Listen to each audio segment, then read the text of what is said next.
Hello check hello hello.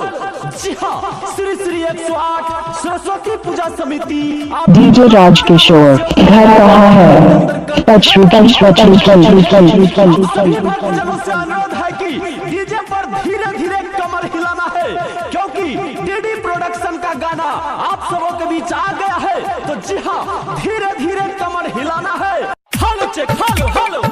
दूध चोरी के तनी आवाज दहक न हो। Hello hello.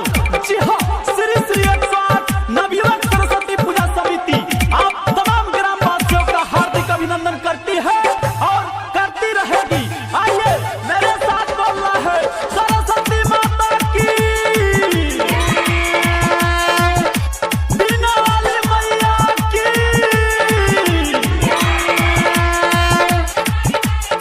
घर से हमारा जिला दरभंगा, कियो ने लेते हमरा से पंगा। हाँ, घर से हमारा जिला दरभंगा, कियो ने लेते हमरा से पंगा। हाय गली गली में धूम मचते। डीजे वाला कनी आवाज बढ़ा के।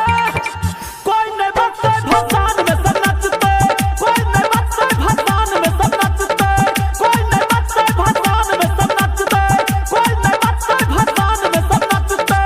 पूजा कमेटी से डीजे राजकिशोर हमारा मोबाइल नंबर संपर्क करें 99 55 88 03 18। घमासान धूमधाम डांस चल रहा है, इसीलिए धीरे धीरे ट्रॉली को आगे बढ़ने दें और मेरे साथ दोनों हाथ उठा के बोले सरस्वती मैया की। डीजे राजकिशोर हमारा मोबाइल नंबर संपर्क करें 99 55 88 03 18। सबकियो कुद कुद अबीर गुलाल उड़ेवे। डीजे राजकिशोर जी यही नाम है आपको? डीजे पर कमर हिलेवे। सबकियो कुद कुद अबीर गुलाल उड़ेवे। सबसे आगू टोली हम रहते, पुलिस दरोगा। डीजे राजकिशोर जी यही नाम है आपको? सरस्वती मैया के नारा लगावे तो चलते। ओ डीजे वाला थोड़ा आवाज बढ़ाइए। कोई नहीं बचते भसान में सब डीजे राजकिशोर घर कहाँ है?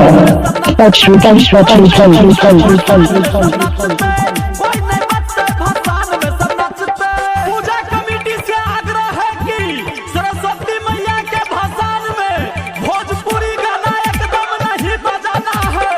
सीधा से मैथिली गाना पर ठुमका लगाते हुए ट्रॉली को आगे बढ़ते देना है और दोनों हाथ उठाकर बोलना है बीना वाली मैया की।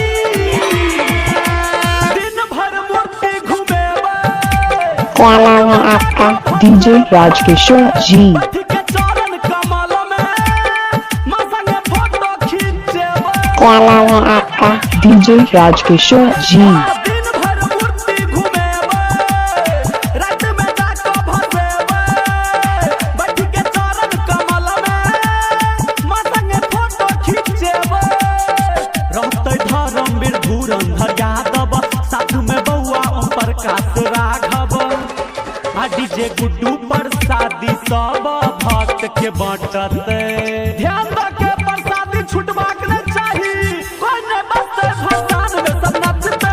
क्या नाम है आपका? डीजे राजकिशोर जी